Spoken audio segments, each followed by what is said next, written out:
Glória a Deus. Comedora de mais arroz, menos farinha. Ô, gente, a gente fica fora do Brasil um tempinho, a gente vê que o Brasil é o melhor lugar do mundo mesmo, gente. Tem comida como a comida brasileira, não? Eita, eu sou mineira, né? Sou mais suspeita ainda para falar. Abra sua Bíblia comigo no Salmo 104. Se você não... Nós vamos ter uma leitura extensa, mas eu queria que você mergulhasse comigo nessa leitura. Bendiga minha alma o Senhor. Senhor Deus meu, Tu és grandioso, estás revestido de glória e majestade, coberto de luz como de um manto. Tu estendes o céu como uma cortina, pões nas águas o vigamento da Tua morada, toma as nuvens por carruagem e voas nas asas do vento. Fazes os Teus anjos ventos e a Teus ministros labaredas de fogo. Lançaste os fundamentos da terra para que ela não se abale em tempo nenhum. Tomaste o abismo por vestuário e a cobriste. As águas ficaram acima das montanhas. Com a tua repreensão as águas fugiram. Com a voz do teu trovão bateram em retirada. Elevaram-se os montes, desceram os vales, até o lugar que lhes havias preparado. Puseste as águas divisa, que não ultrapassarão, para que não voltem a cobrir a terra. Tu fazes rebentar fontes no vale, cujas águas correm entre os montes, dão de beber a todos os animais do campo. Os jumentos selvagens matam a sua sede. Junto delas, as aves do céu têm o seu pouso, e por entre a ramagem, elas se põem a cantar. Do alto de tua morada regas os montes, a terra farta-se do fruto de tuas obras. Fazes crescer a relva para os animais e as plantas que o ser humano cultiva, para que da terra tire o seu alimento. O vinho que alegra o coração, o azeite que lhe dá brilho ao rosto e o pão que lhe sustém as forças.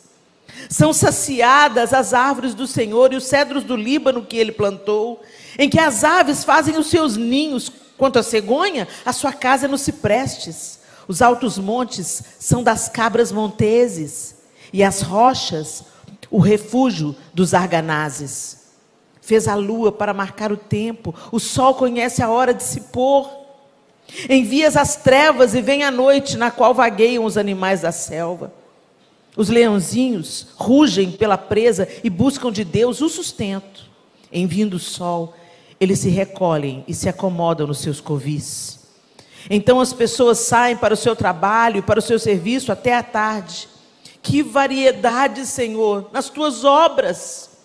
Fizeste todas elas com sabedoria. A terra está cheia das tuas riquezas. Eis o mar vasto, imenso, no qual se movem seres sem conta, animais pequenos e grandes. Por ele transitam os navios e o leviatã que formaste para nele brincar.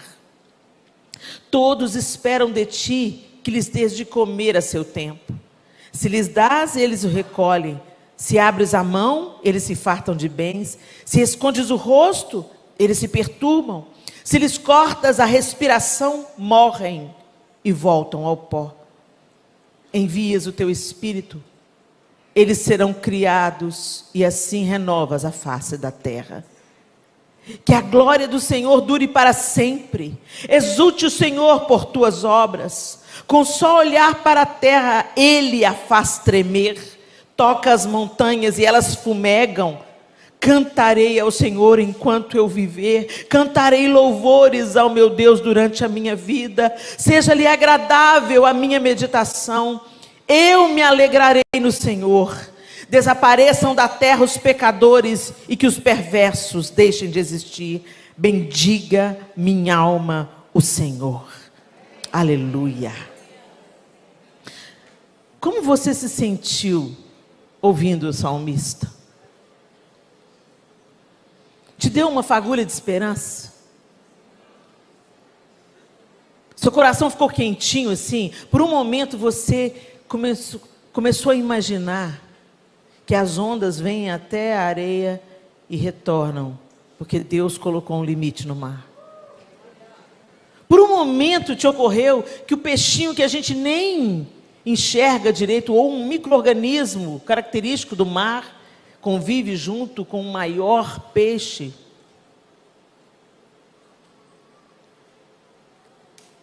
É tão interessante como o Senhor vai fazendo as coisas, e não em vão a gente está sendo chamado nessa manhã a olhar para o alto, a olhar para o céu.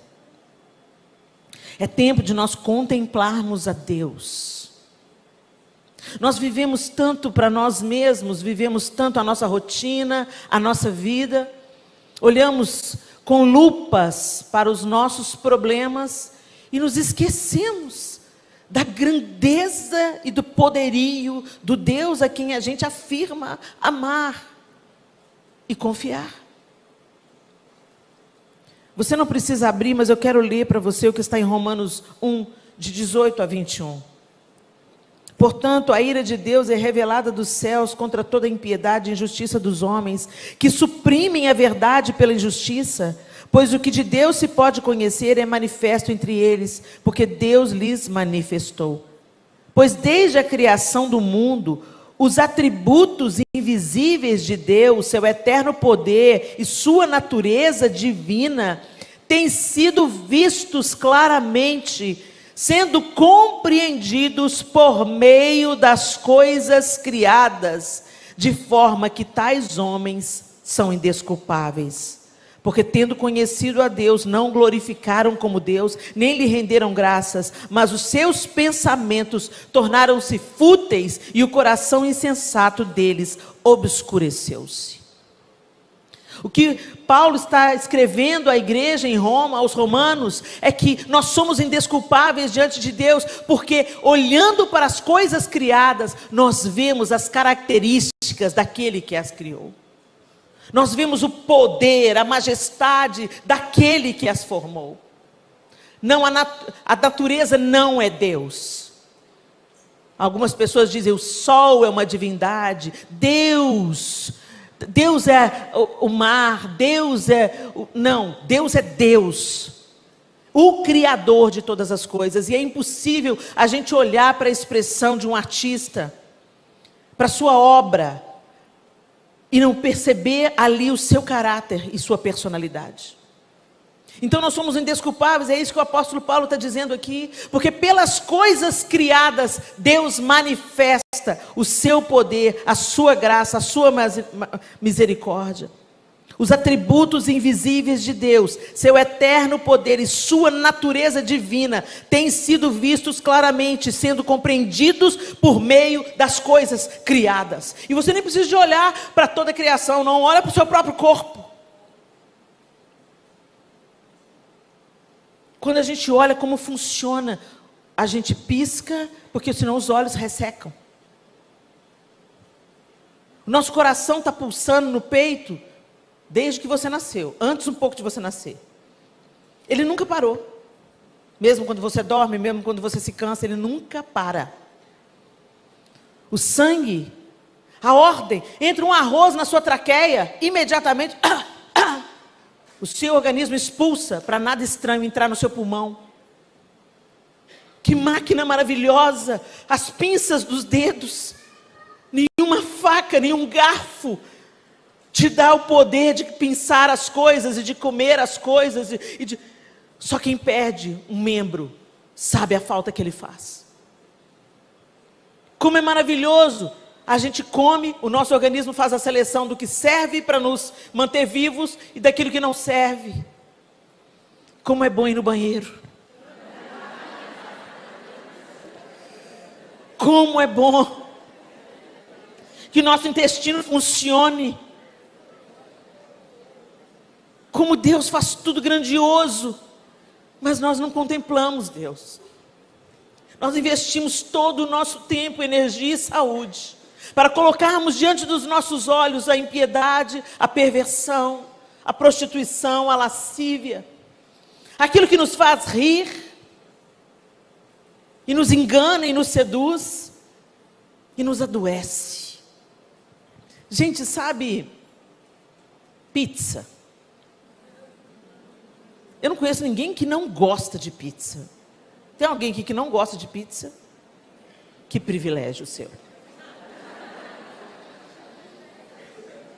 Batata frita. Tem alguém aqui que não gosta de batata frita? Acho que a batata frita venceu a pizza. Mas faz mal para a saúde. É mortal. Você vai comer, vive só de batata frita para você ver. Um ano comendo só batata frita. Suas artérias vão endurecendo. O carboidrato vai enchendo o seu fígado de gordura. Porque o que está gordura no fígado não é gordura, é carboidrato. Seus vasos vão entupindo. Mortal, mas delicioso. E na vida, nós temos colocado diante dos nossos olhos o que é mortal. Pode ser gostoso, pode ser entretenimento, pode te fazer rir, mas é mortal. E quando eu olho para o Salmo 104, eu não sei quem escreveu o Salmo 104. Davi é o candidato mais forte. E quando eu leio o Salmo 104, eu me lembro de 1 Samuel 24, onde Davi é encontrado escondido na caverna de Adulão, que ficava ali na região de En-Gedi. E a gente esteve agora lá em En-Gedi, em Israel, e realmente é deserto, deserto, deserto, deserto, deserto, mas lá em En-Gedi tem uma fonte de água. E várias cavernas. E uma vida silvestre maravilhosa. Você vê as cabras monteses penduradas nas montanhas e você pensa, como é que ela chegou ali? Como é que ela vai sair de lá? Os cascos da cabra são desenhados de um jeito que se prendem aos abismos.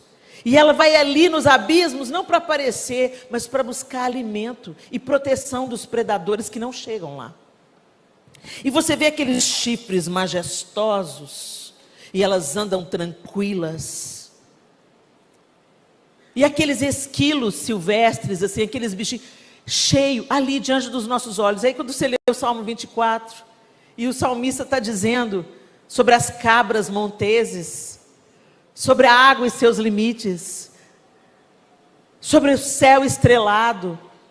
Você vê Davi, compositor de grande parte dos salmos, e grande parte dos salmos, como foi dito aqui para a gente anteriormente, essa contemplação, essa oração, e essas discussões que a gente pode ter com Deus.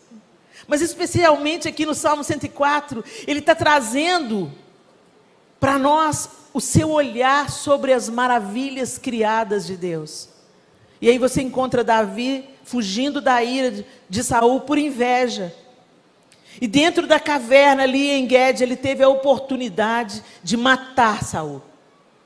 Mas ele não faz. E por que ele não faz? Porque ele estava contemplando a pessoa certa. Ele não estava com o foco. O Espírito Santo é um regente, né? Ele não estava com o foco em si mesmo.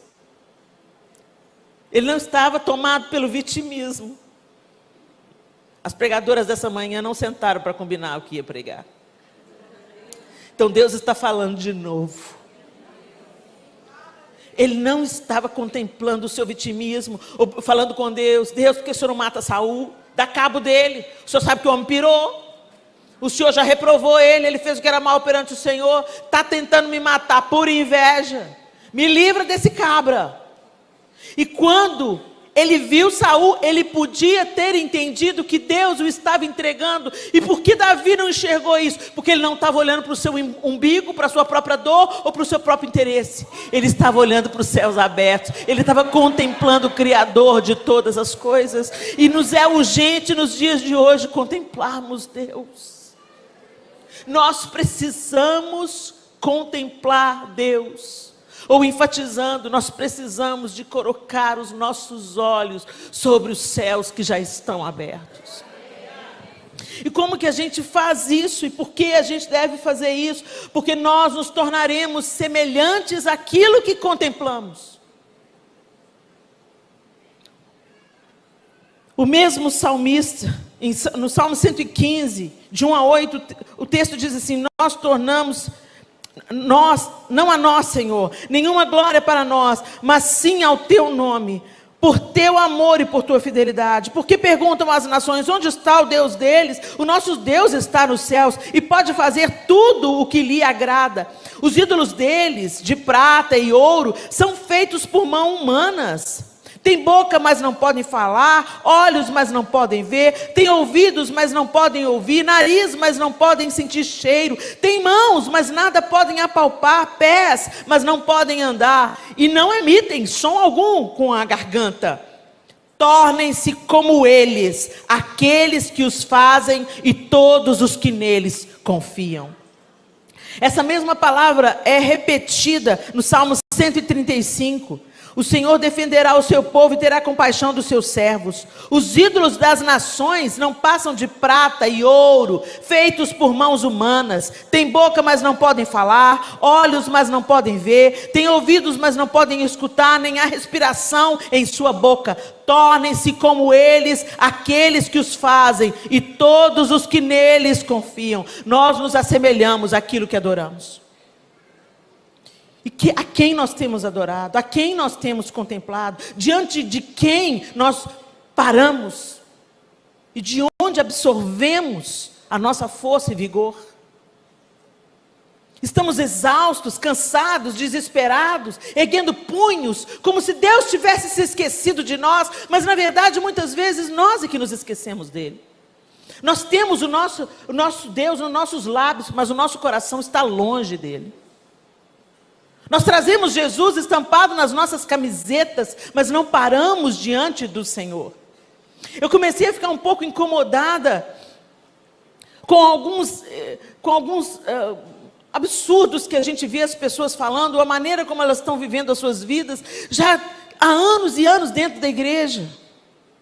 Eu fico pensando: meu Deus, como é que uma pessoa está fazendo isso? Ela está todo domingo no culto, ela frequenta as reuniões, ela faz parte de uma comunidade de fé, elas fazem parte dos congressos, elas participam ativamente até do ministério, e estão falando dessa maneira, estão pensando dessa maneira. E aí eu comecei a fazer uma pesquisa, nos lugares onde eu ia pregar, e comecei a perguntar: quem aqui já leu a Bíblia toda? E eu comecei a ficar perplexa, porque num auditório como esse, 10 mãos se erguem. Como? Como que a gente não lê a Bíblia? Como que a Bíblia é um livro para a gente deixar aberto no Salmo 91, como se fosse um patuá, um amuleto? Como nós não contemplamos Deus? Porque nós queremos ouvir a palavra profética, mas a maior de todas as profecias é a palavra escrita. As escrituras. Inclusive nós não seremos enganados pela profecia, se ela estiver alinhada com a palavra escrita, porque Deus não desfaz o que Ele disse na sua palavra. Quantos nós fomos vítimas da profetada? E culpamos a Deus, mas Deus falou a promessa, mas não cumpriu. Mas essa promessa que Ele te deu está alinhada com a palavra escrita dele.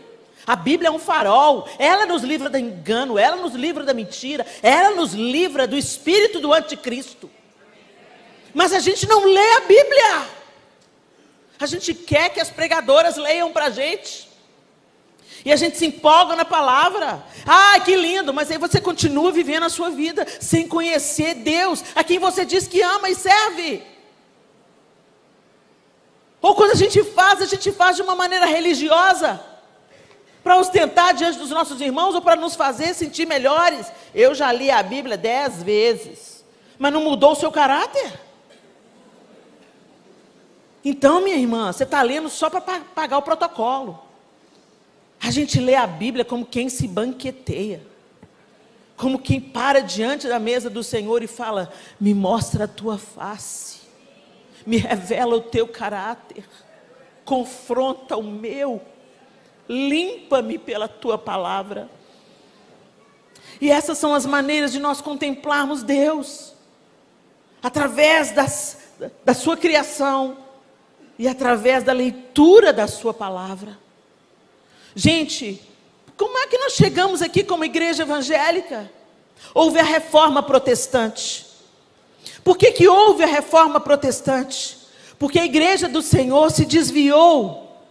A igreja romana havia se distanciado da palavra escrita e começou a trazer várias tradições e preceitos humanos em detrimento da palavra escrita do Senhor. E aí começaram a torcer as coisas e a vender indulgências e a cobrar até pelo perdão dos pecados, enquanto a palavra nos diz que somos perdoados pela fé, pela graça, mediante a fé. E aí os reformadores começaram a se incomodar com isso. Mas quem manipulava tudo? O clero. Porque o povo não tinha acesso às escrituras. Quem tinha acesso às escrituras eram apenas aqueles que ensinavam. Então eles estavam distorcendo o ensino e ensinando aquilo que eles bem queriam. E vieram os reformadores. E uma das reivindicações é que cada cristão tivesse a Bíblia nas mãos. Que cada cristão lesse as escrituras. Que cada cristão conhecesse e estudasse os evangelhos. As mulheres nem era permitida a elas aprender a ler. E essas mulheres começaram a devorar a palavra escrita. Se fala muito no movimento feminista. O grande poder libertador da mulher foi quando as reformadoras começaram a ler as escrituras e anunciar os evangelhos. E elas foram combatidas, inclusive, por isso. E hoje a gente tem a Bíblia em várias versões. Aqui no meu tablet eu tenho umas 6 versões. Que me dá acesso a uma linguagem mais simples. Hoje eu tenho livros que me auxiliam a ler as escrituras e a compreendê-las de uma maneira mais plena. E sabe o que eu faço? Nada. Eu gasto meu dinheiro com cílios postiços e batom. Enquanto as reformadoras estavam dando a própria vida para terem um coração mais parecido com Cristo. Onde está a ênfase da nossa visão? Isso vai determinar como está a nossa saúde emocional e espiritual. Nós estamos adoentadas, porque estamos investindo naquilo que não é pão, naquilo que não é vida. Nós estamos adoentadas, porque investimos o nosso tempo em coisas frívolas e fúteis. E aí eu quero te chamar para o Salmo 119. Os salmistas realmente hoje estão dando um banho na gente. Salmo 119, que quantas de nós saltam na hora de ler o livro dos Salmos, porque é o mais longo. Falam, não, vou ler o Salmo 119, não. Pois deveriam. Deixa eu só pegar as escrituras, as marcas aqui. Salmo 119, primeiro a gente vai ler do 9 ao 16. Do 9 ao 16 o texto diz assim: de que maneira poderá o jovem guardar puro o seu caminho? Observando-o segundo a tua palavra.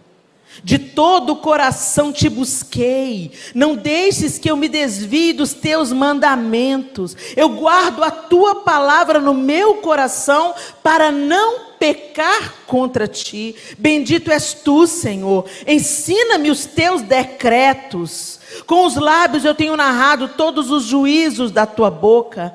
Mais me alegro com o caminho dos teus testemunhos do que com todas as riquezas. Meditarei nos teus preceitos e as tuas veredas terei respeito. Terei prazer nos teus decretos. Não me esquecerei da tua palavra.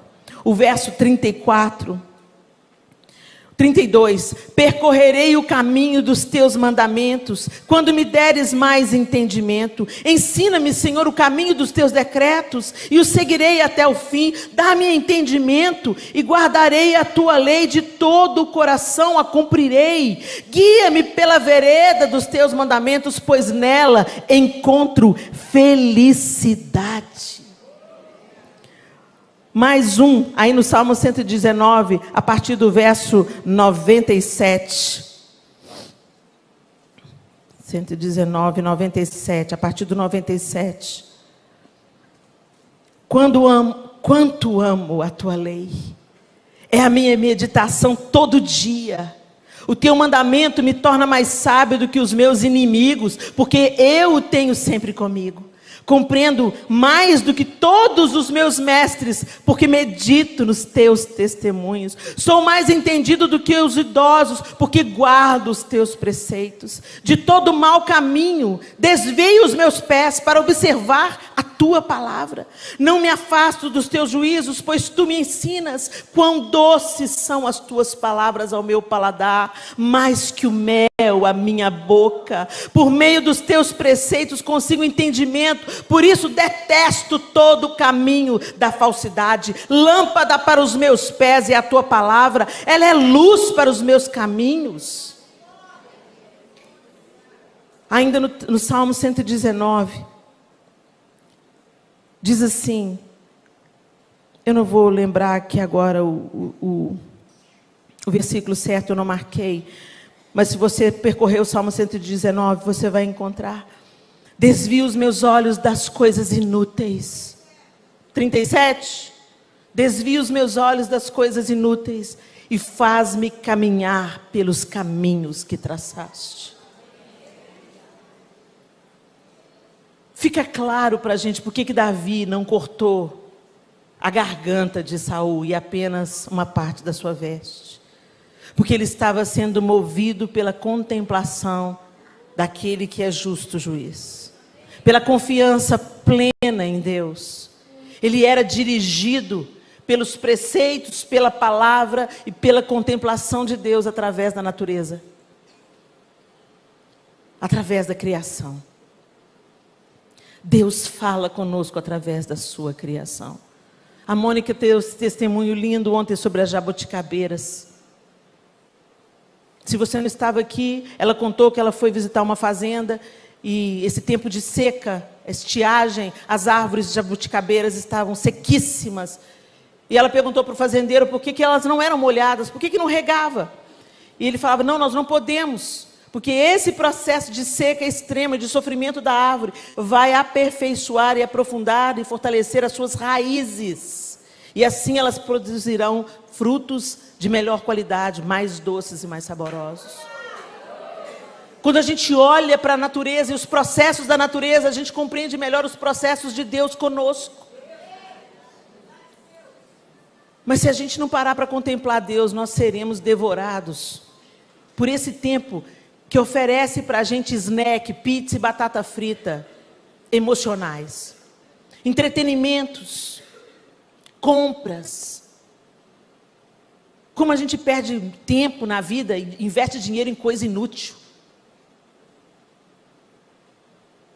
Como a gente investe pesado numa hidratação de cabelo, mas na hora da oferta missionária, a gente cata as moedas no fundo da bolsa.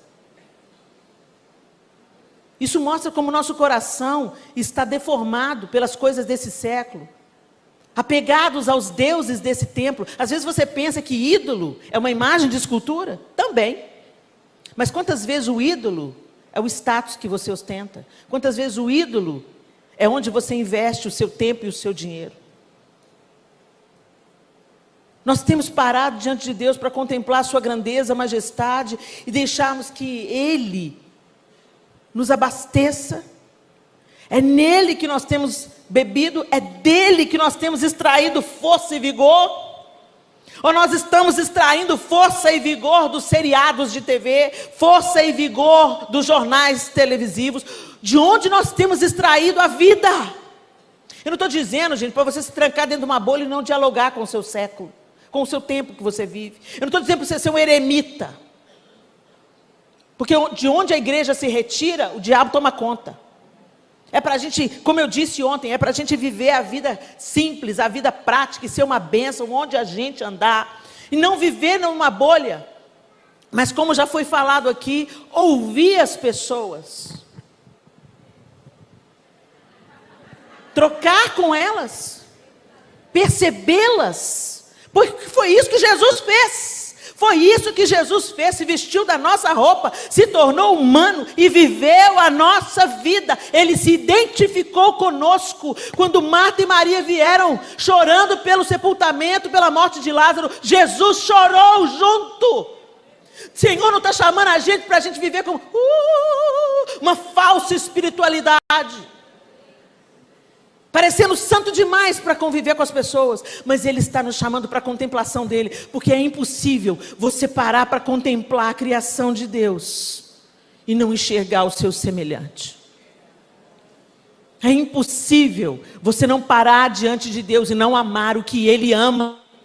Nós não estamos dando conta de amar o que Ele ama, porque nós estamos contemplando o que não é para a gente contemplar, parando, nos abastecendo de cisternas rotas, que não retêm águas, que não matam a sede. Nós estamos lá no poço de Jacó, e Jesus deixou muito claro para aquela mulher: quem beber dessa água aí vai tornar a ter sede, mas quem beber da água que eu lhe der, nunca mais terá sede. E Ele não parou por aí, Ele falou: e mais, eu serei nele uma fonte a jorrar para a vida eterna. Davi foi uma fonte a jorrar, ali no lugar do oásis do deserto, com certeza fugindo da ira de Saul. Ele ficou ali contemplando, tocando sua harpa, imagino eu, exaltando a Deus, compondo salmos. Mas ele também descia do monte e guerreava as batalhas, mas era de Deus que ele extraía a sua força.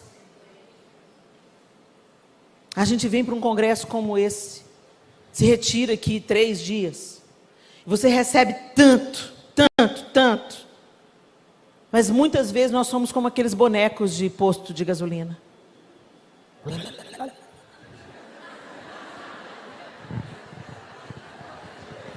Chega na quarta-feira que vem,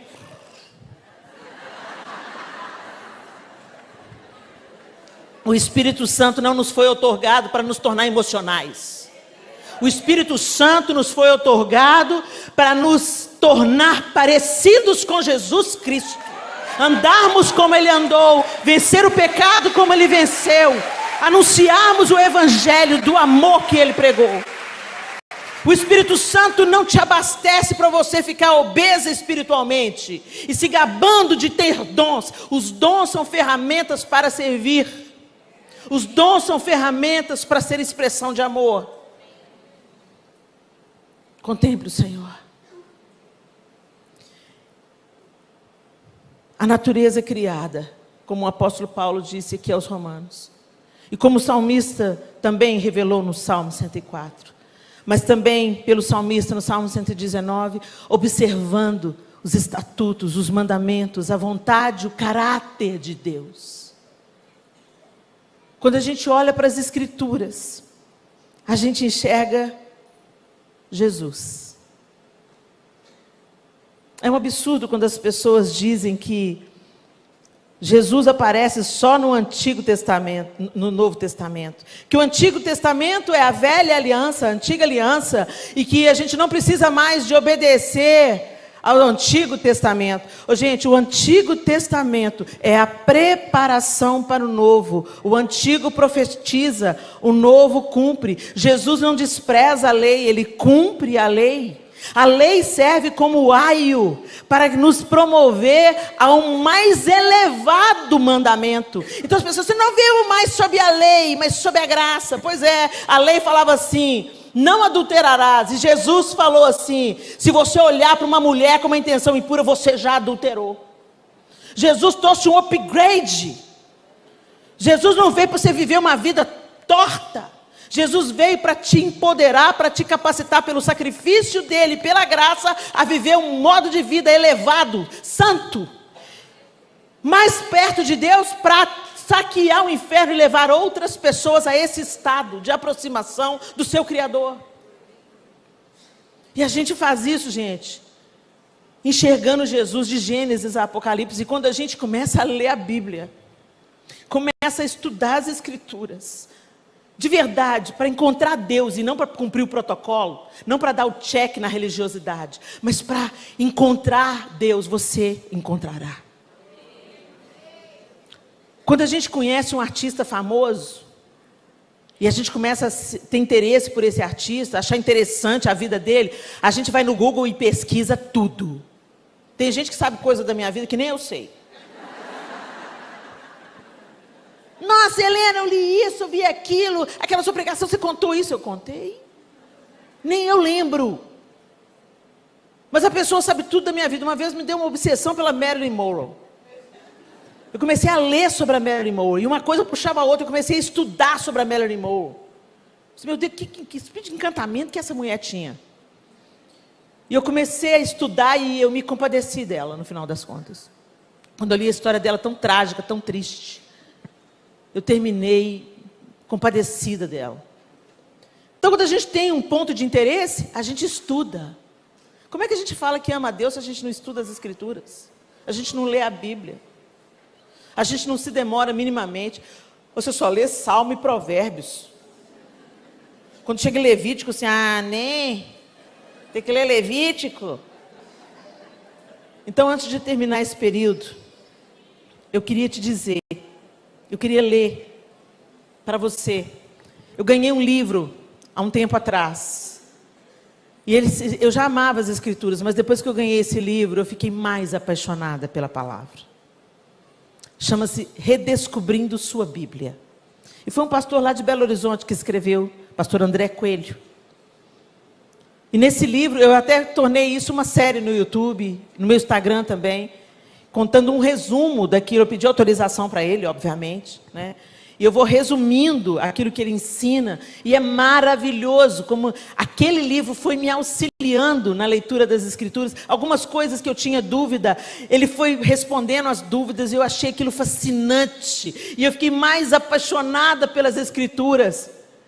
Esse ano eu me retirei um pouco para ter um tempo de descanso e tudo. Gente, eu li a Bíblia sem dificuldade em 35 dias.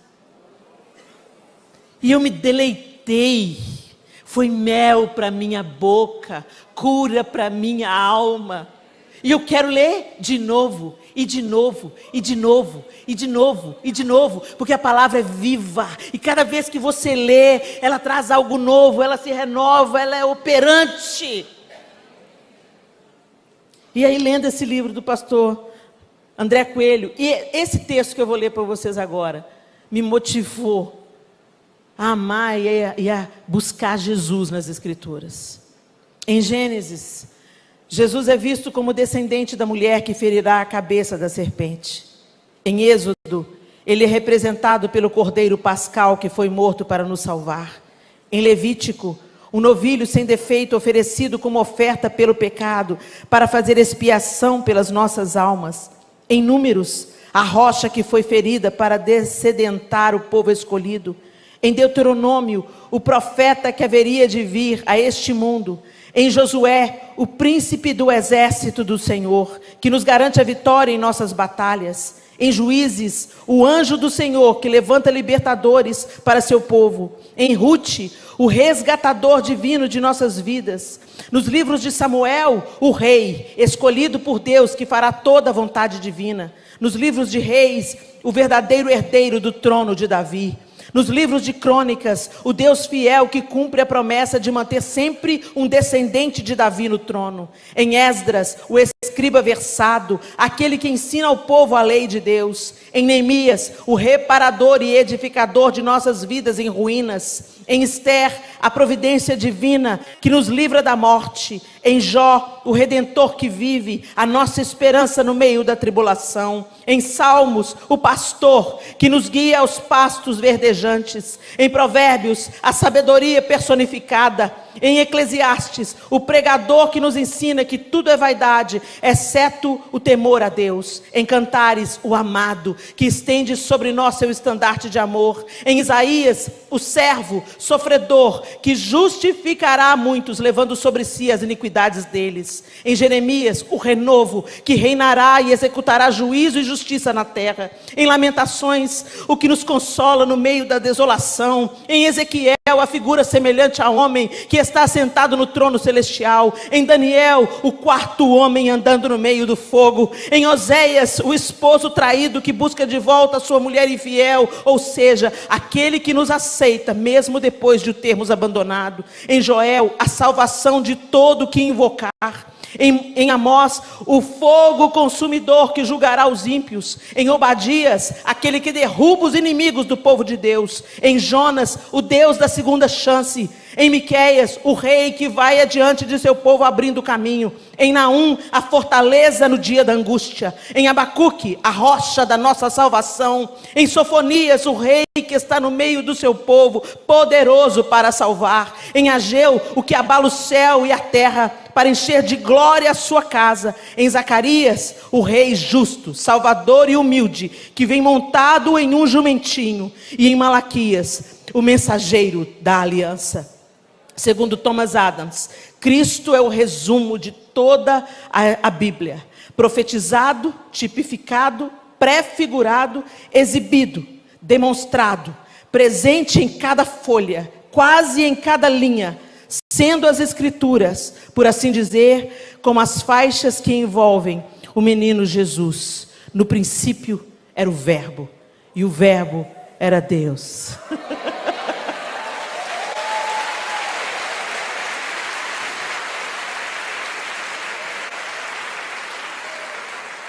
Contemple a Deus. A oração é a parte que nós falamos, nós nos derramamos, nós o confessamos, nós suplicamos. A leitura da palavra é a parte que Ele fala. Ele confronta, Ele cura, Ele sara, Ele ensina, Ele exorta e consola.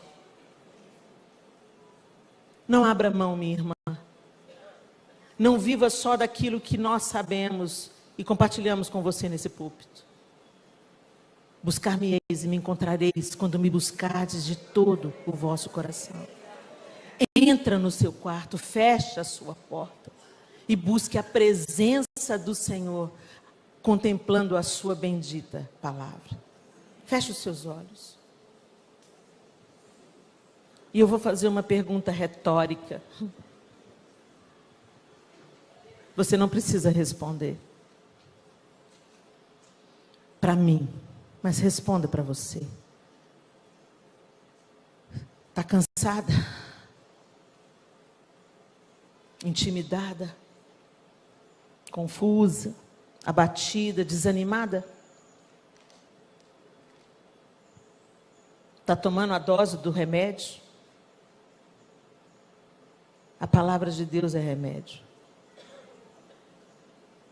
Contemplar Deus. Às vezes vale mais você parar diante de um pôr do sol e meditar naquilo que Deus é capaz de fazer, do que uma mesa de aconselhamento.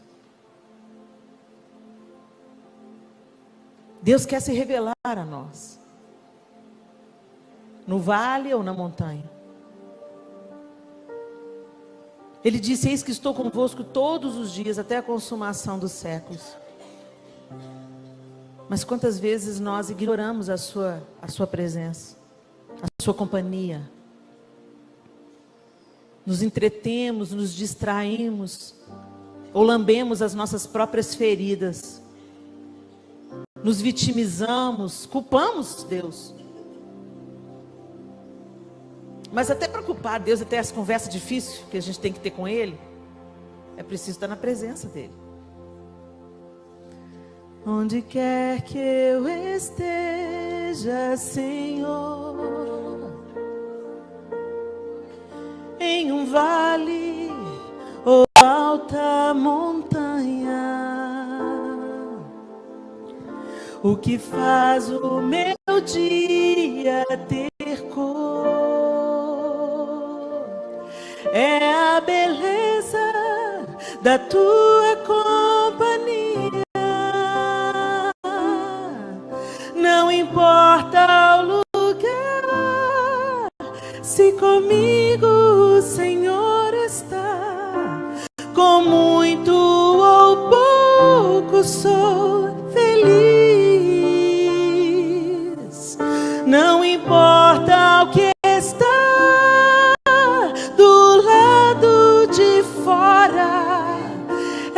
meu tesouro estás dentro de mim. Tua presença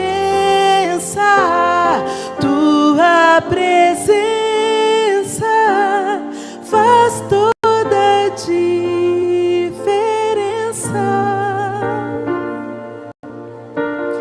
Tua presença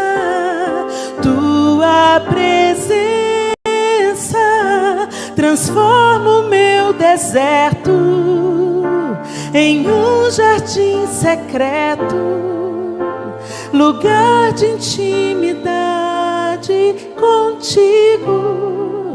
Tu és tudo que eu preciso.